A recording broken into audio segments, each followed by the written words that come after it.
Welcome, everybody. Today, we're going to do something a little bit different. You might have picked this up from Tim's email to us. But you may be surprised to hear who we have in our church. And this is part of introducing different people in the church to each of us. And as I was chatting with Juliet and thinking about her life and thinking about what she does, and she won't sing her song as loudly as she should. And so therefore, I thought it is really relevant, many of the things that she goes through. There's so many parallels. And so what we want to do today is a little bit different. I'm going to interview Juliet, who's in our life group. Thank you. Can I get a... Thank you. I said life group, not home group. Who's in our life group. And we're going to find out a little bit about her life. And as we do that, I am just going to ask now the Holy Spirit to fill your minds and fill your hearts with parallels to the life that you're leading. Amen. It won't be parallels in the physical term, but I do believe there are many parallels in the spiritual. There will be an opportunity for questions and answers at the end, and you can come and handle some of the stuff up here that I'll flag up. The paraphernalia, as Ian. This is very expensive paraphernalia, I can tell you. Yeah. Good. Okay. Well, first of all, Juliet, it would be great just to hear kind of who you are, what you do with your days, with your weeks, with your months. Thanks very much, Jan. So my day job, I'm a conservation scientist, specialising in bird conservation. I currently lead a moderate-sized NGO that harnesses citizen science in bird conservation. But outside my day job, I spend an awful lot of time swimming, cycling and running. Some might say obsessed, I might say focused, but we might come to that a bit later. So competitive sport was probably instilled in me at university when I coxed in the women's boat race before most people knew there was a female equivalent of the Oxford-Cambridge boat race. I also represented the university at cross-country running and gymnastics. I then really got into running in a much bigger way as a way to stay fit between bird field seasons. So I did field work in the summer or the winter sometimes and kept running in between in order to stay fit enough to do that. Became a bit more obsessive when I moved to Edinburgh and started doing mountain marathons, which I really loved because, of course, it got me into the hills and to some fantastic places. And I raced with a brilliant friend of mine. And then I moved down south to Cambridge, so very flat, not many hills to do mountain marathons in. Long distance running became very boring. And I was getting a bit older, so getting a few more injuries. And I discovered the sport that has now occupied a lot of my time for 30 years, really, which is triathlon. So 3 sports means that it's a bit kinder on the body in some ways, maybe it's harder in others, and much better for racing down south. Hugely appealing to me is that you race in 5-year age bands. So it means that I'm only racing against women who are facing the same challenges as me, maybe that's career or family or injuries of an aging body. And it means you can be menopause. Or menopause, yeah. All of these things, like all of those things, and you can still be competitive. So I brought with me the 2 things I perhaps cherish most out of my long career. One is the box of medals, which was a long time ago now, in 2008, when I was British, European and world champion in my age group, which I was very happy. The green box, this one here, the green. Long time ago, but please do remember this is 5-year age bands, and then the wooden Ironman trophy, which is half Ironman. The half bit's very important, people. I have never done a full Ironman, unlike Tom, who's done some absolutely bonkers Ironman. So I was 3rd in the World Championships in Finland after a very traumatic run-up with some horrendous last-minute issues with my passport, which my lovely life group knows all about because they were praying madly. So that's my kind of potted history. So triathlon, for those of you who don't know. Oh, yeah, sorry. It means kicking off by wearing something very sexy. This wetsuit and goggles and a hat. And as you can see, running very fast, Oh, gosh. in or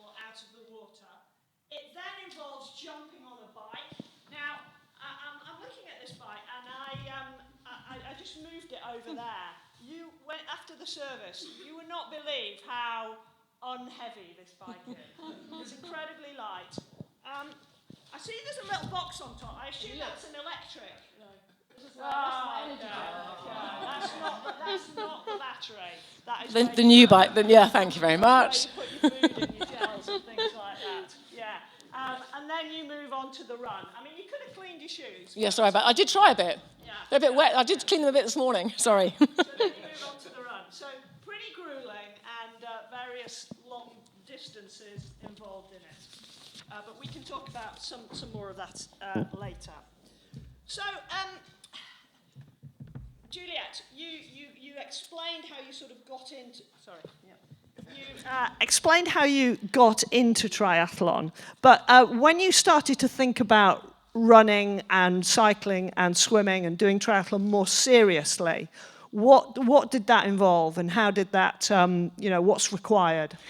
Yeah, so obviously we have thought about this a little bit in advance, and I think the 4 words that I think perhaps resonate most, and I think they resonate in the spiritual life too, and I think I'm much better in the physical life and the spiritual life in this context. But I would say discipline, focus, endurance, and resilience would be the 4 things that I think are required. Maybe Great. Others, but So we're going to dig into those 4 things. And as I say, as we're talking, just think about what God might be saying to you through those things. So let's kick off on the discipline side of us. What does that look like for you on a daily, weekly, monthly basis? So I think, well, Jan, I mean, you're married to a crazy athlete as well who has done a lot of triathlon in the past. And it is true that if you want to race over 3 sports, over reasonable distances, you do have to focus quite a lot of time on it. It requires quite a mixture of sessions. But for me, above all, it requires real consistency. You have to put in the hours. People talk about miles in the legs, miles on the road, miles in the pool. It's about being consistent, being disciplined, not making excuses for missing the hard sessions or the times when it's wet or windy or whatever it is that doesn't appeal to you. Not to think about Tim's opening talk around this, waiting for tomorrow or the next week. It's not about putting it off. For me, the race season is the summer, so it is. Medals are won in the winter. It's about putting in the hard graft in the winter. So yeah, we picked that phrase up from what Addy said last week. Medals are won in the winter, which sounds to be really true for you, Juliet. It's absolutely. It's when all the hard work goes in. I mean, the hard work is in the summer too, but when the hard work goes in, and I think the other thing that it definitely means is making sacrifices. So there are always things that are probably going to be less painful, more sociable, mildly more enjoyable than going out and doing a hard run or a long ride. Okay, you put that up there. And not much social life. I can see a few people taking photos. Is this what you're going to be trying to do next week? Yeah. So I don't want to make it sound like it's all horrendous, though. I mean, because the reward is fantastic. I mean, and again, lots of parallels with spiritual life. But when I've put in a good session and I've done the job, I feel absolutely brilliant.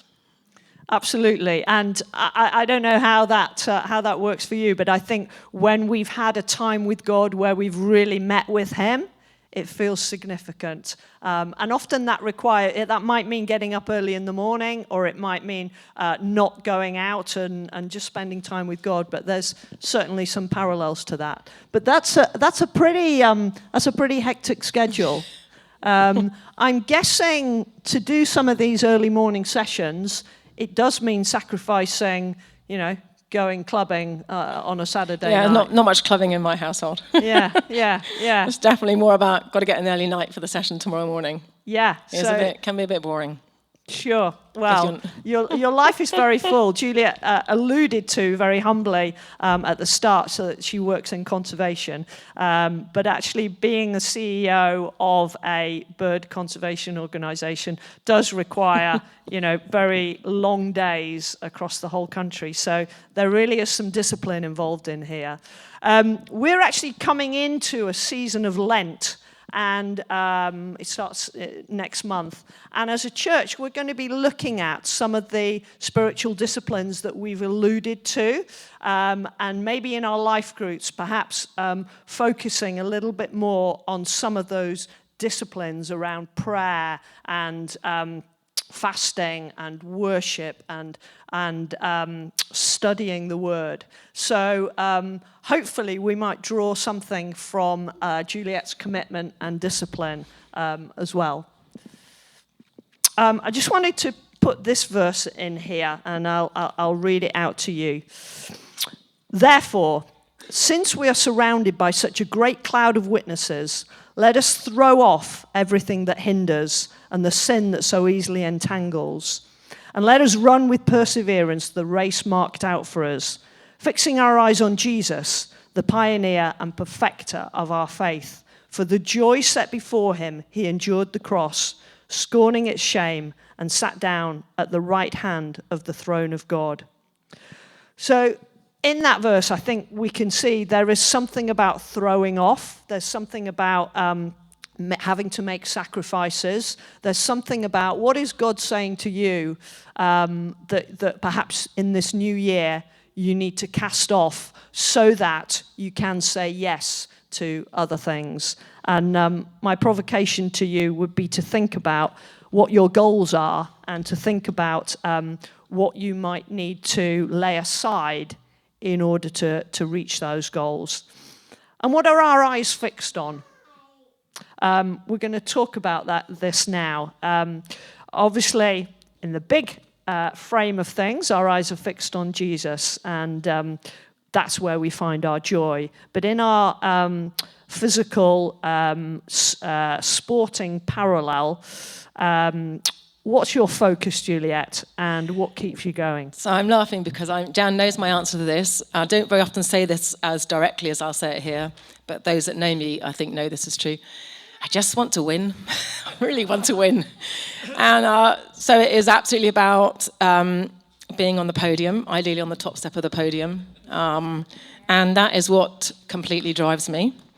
It's about getting to the race day, having done everything I can to be in the best possible place to achieve that goal. So, of course, for many others, racing is about finishing, improving on your last time, raising money, being the best you can. All those things are also really important and drive people, but it is, for me, about winning. And it's about then thinking about what's under my control and what isn't under my control. So, of course, things like mechanicals and it crashes, you can't control, but doing everything I can to mean that I get there in on the start line, in the best possible place I can be to give myself the best possible chance of winning. And the years when I haven't raced, for whatever reason, are definitely the years when I've lacked motivation and I've started drifting. So for me, it's about that.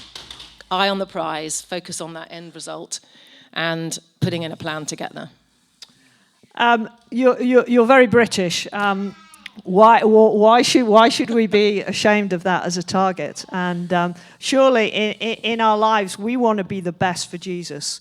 We want to be the best representation of who he's made us. And let's boldly think about that. Let's boldly think, what does that look like for me? It might be different for the person sat next to you, but how can I be the best that God wants me to be? How can I, run through that finish line knowing I've given everything, knowing I've done everything that I possibly could in the winter to make sure that I'm racing well in the summer? Let me read to you from Corinthians. Do you not know that in a race all the runners run, but only one gets the prize? Run in such a way as to get the prize. Everyone who competes in the games goes into strict training. They do it to get a crown that will not last, but we do it to get a crown that will last forever. Therefore, I don't run like someone running aimlessly. I don't fight like a boxer beating the air. No, I strike a blow to my body and make it my slave, so that after I've preached to others, I myself will not be disqualified from the prize. So what's your motivation? What are you looking to achieve this year? And what can you do to make that happen? And What do you just have to leave up to God? What are the things, as Juliet says, she races knowing that she's done everything, but there are circumstances, I'm sure, even though you spent a bob or two on that bike, I'm sure there are mechanicals that happen, and punctures, and the weather, I'm sure, can influence things, and there may be other competitors who annoyingly sort of have something a little bit more than you. But what can we all do that's within our grasp, and then what do we need to leave up to God? Which brings us on to something about how we go about building up to be successful. And the third topic that you talked about was endurance. How do you build that up? How do you make it work for you? So, I mean, was really interesting for me because in doing this with Jan, I've definitely challenged myself, I suppose, that I think I'm much better at pounding the streets than walking with God. I'm much more disciplined about that. And so it's been very good for me to think about for myself. And of course, endurance is about starting small and building up and then maintaining it. And so it's called Couch to 5K, not couch to marathon. This is a hill in the Lake District, which my lovely husband told me really wasn't 25%. And so the sign tells otherwise. However, so in sport and in training, it's about breaking it down into manageable chunks. If you set out on a long run, maybe it's breaking it down into segments or sections, or thinking about the next kilometre, counting your strides, something that just makes that goal smaller. In a triathlon, I'm always just trying to think about the swim, the transition, the bike, the transition, the run, so it just becomes not between here and a finish line. And I think I set myself interim goals in training, and I do races as an interim goal.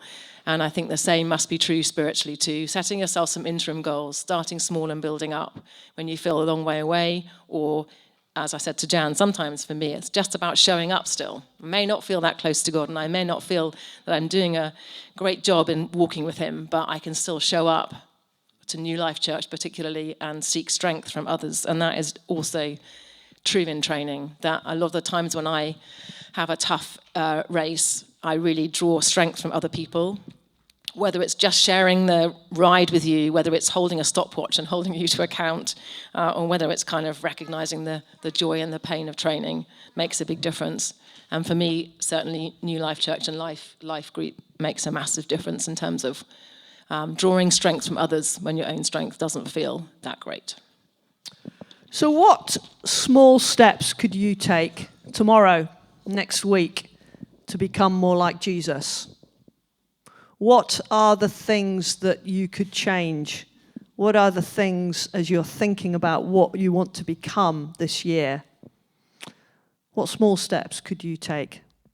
And who could you get alongside to encourage them in their spiritual journey? Who's God perhaps putting on your heart to spend some time with, or who just happens to be always around at work, always around the kettle, looking for a conversation? Who are the people who perhaps God wants you to draw alongside to encourage and to help them in their endurance, to help them in their walk with God? Okay, let's move on to our... let me read that to you, actually. Yeah. So it says, let us hold, in Hebrews, let us hold unswervingly to the hope we profess, for he who promises is faithful. And let us consider how we may spur one another on towards love and good deeds. And finally, our fourth point before we have an opportunity to open up for questions. Resilience. How do you cope with setbacks, Juliet? What do you do when it hurts? I've been on the receiving end of some of your disappointments on the training schedule. Have you got any experiences that you can tell us about, and any words of advice for any of us who might be sort of feeling a bit like things aren't quite going as we planned? Yeah. So I mean, the first answer, how do I cope with setbacks, is not really very well. I'm not very good at that. course, it comes in lots of shapes and sizes. So for me, the two are injuries, which inevitably become more frequent and more serious the older you get. And I guess sometimes you've just got no choice but to go back to square one and build up again. And maybe sometimes that's true spiritually, but anyway, sometimes you just have to accept it and focus on what you can do rather than what you can't do. I'm not very good at that, by the way. I'm just saying I think that's what I should try and do more. And the other one is motivation. I mean, inevitably, sometimes your motivation dips. Sometimes like, I really can't be bothered to get out of bed and go for that run. And then perhaps, as I said before, it's just about showing up. Just keep going, because once you let go of that completely, then you will completely drift. And I've certainly had times spiritually where I've been very low, but known that if I absolutely let go, I will just, drop out of sight. There's something holding me at this level. And that's about, for me, kind of, showing up. And I guess the third thing I'd say is I haven't, fortunately, had very many setbacks in races. Of course, there are things out of your control, like a puncture or a crash. But I do believe if you put in the effort and you take under control the things that you can. So, for example, my bike is always checked very well by my lovely husband before I race.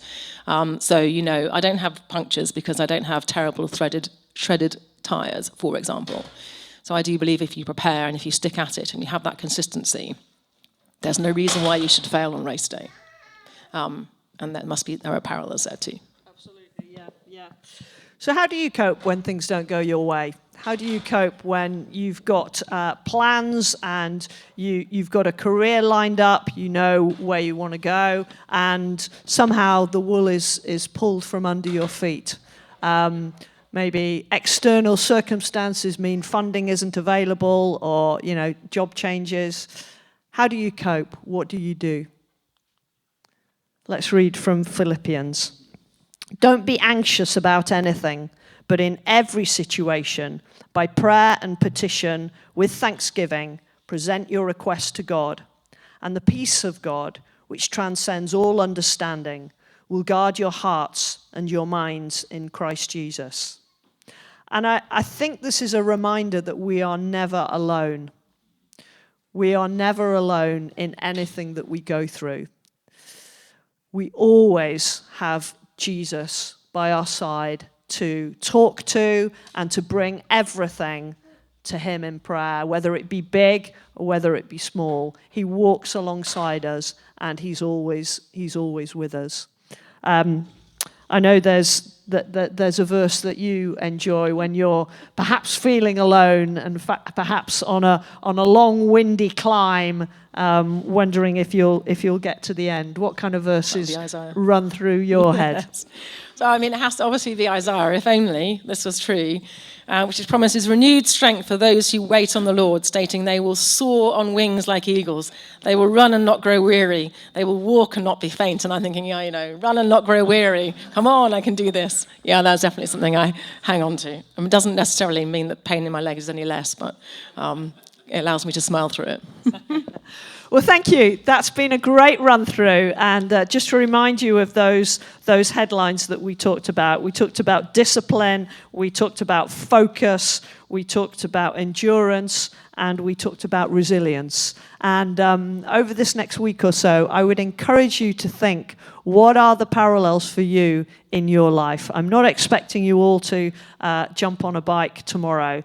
But what are the parallels in your walking with God? What are you fixing your eyes upon this year? What is it that you're trying to change and to achieve? And what are the small building blocks that you could do, whether it be through prayer, whether it be through fasting, whether it be through getting to a life group, or perhaps just getting alongside somebody on a one-to-one basis who can encourage you and can speak truth into you. Think about those things so that we can grow together as a body. I'd love to open it up for questions. Please feel free to ask anything technical or about the actual sport or any reflections yourself on your spiritual parallels and what you've been considering. So if anybody has a question, I can do that roving mic thing. Oh, Mr. Watt, give us your question. I hope you spotted Tom in some of those pictures. As one of the people I can draw strength from when I'm training. Thank you very much for your input there, Miss Vickery. It's much appreciated. The question I have for you is, which sessions do you look forward to the most, and which the least? And are the ones that you look forward to the most the easiest or not? Oh, good. I love running. It's always my first sport. So I love long cross-country running. Just love it. Get out in the morning, even in the winter when the sun's rising, and running cross-country. I prefer it when it's not hard. I like the kind of slow, chatting pace, long run. That's quite nice. So I definitely love that. The ones I dread most probably are time trials on my bike, trying to hang on to my husband's wheel, who's quite a strong cyclist, and gets a bit impatient when I'm not there. He keeps kind of pointing to his back wheel saying, come on, I'm thinking I'm really trying. So they hurt. So yeah, I think that's the ones I find the hardest. Hey, Chris. On the slide of your different exercises, you had, I don't know, Zwift. Oh, I didn't explain that, did I?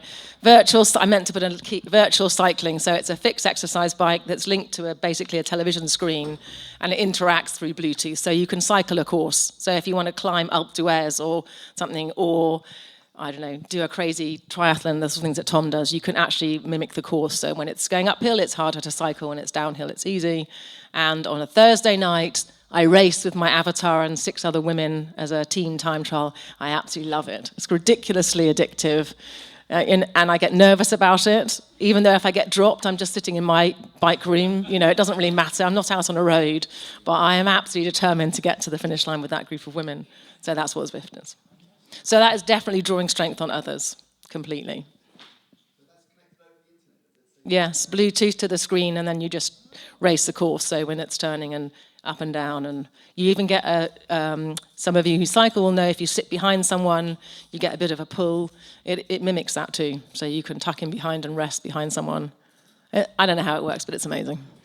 I actually forgot to put the photo of your cycling room, but how many bikes do you have in there? Not enough. It's always one too few. N There's plus a lot. one. Yes. There were quite a few bikes in there, I can tell you. Yeah. Yeah, Ian. I know from talking to people, like my children who do the kind of stuff that you do, this is not personal experience, I have to come clean, but pace setting is really important. And you often train with someone who's going to push you to. And I just was intrigued by the parallel you made with, in the spiritual realm, sort of having someone to help you pace set. And I wonder if you just expand a little bit on, you made reference to life group and just showing up at church. Some of the ways in which you've seen that in your spiritual life, if you like.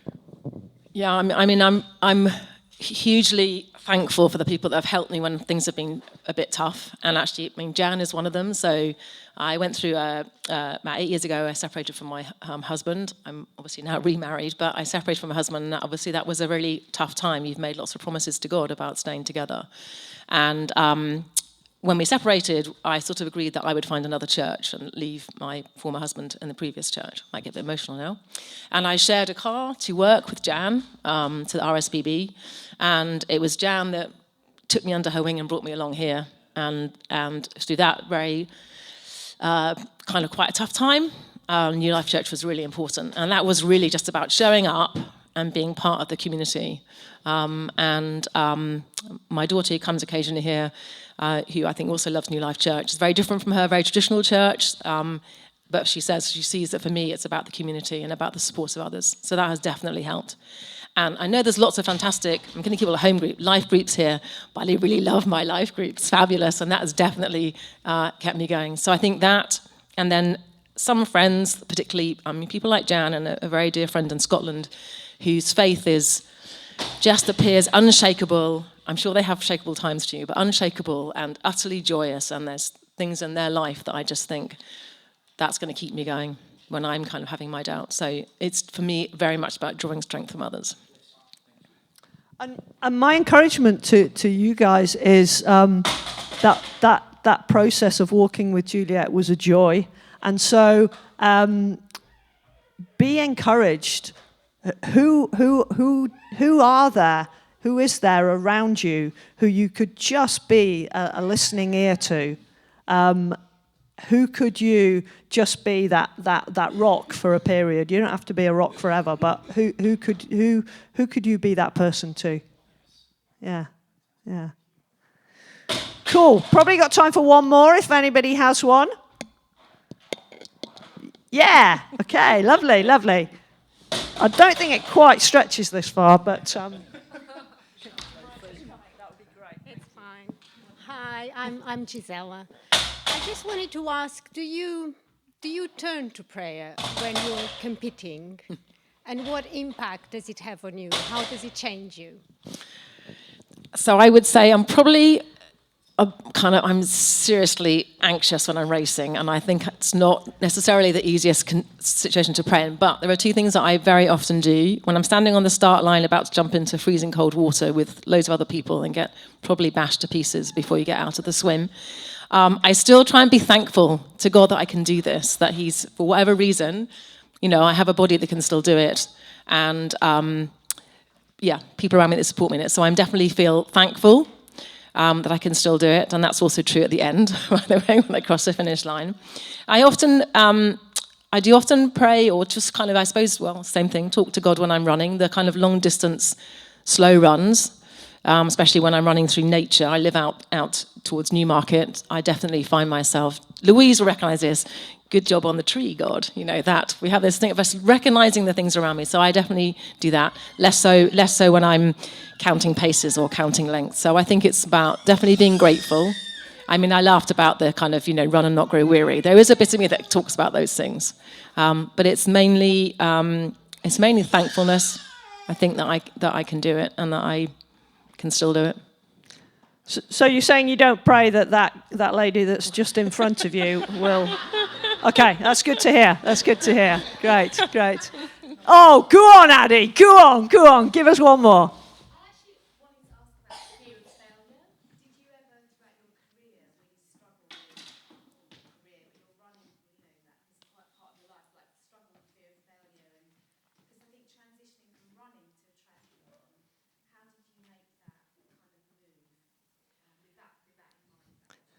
That is a brilliant question for us to finish on, and I'm just going to repeat it for the recording. So, do you struggle with fear of failure? And if so, how do you overcome that or work with that fear? So, yes, I do. I definitely struggle with fear of failure. And the challenge is, it does sound arrogant, failure for me means not being on the podium, which sets it quite high.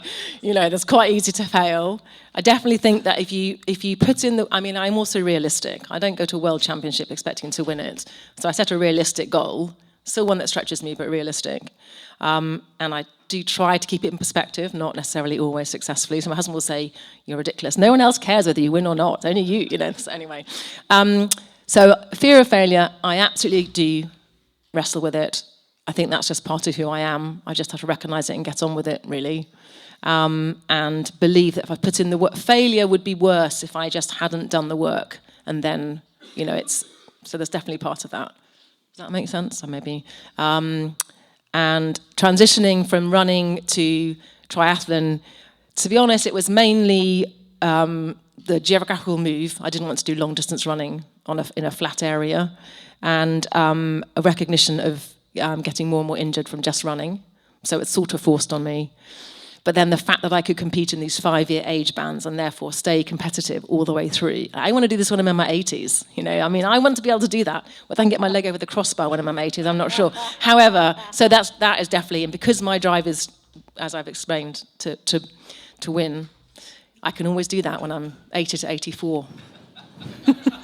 Maybe.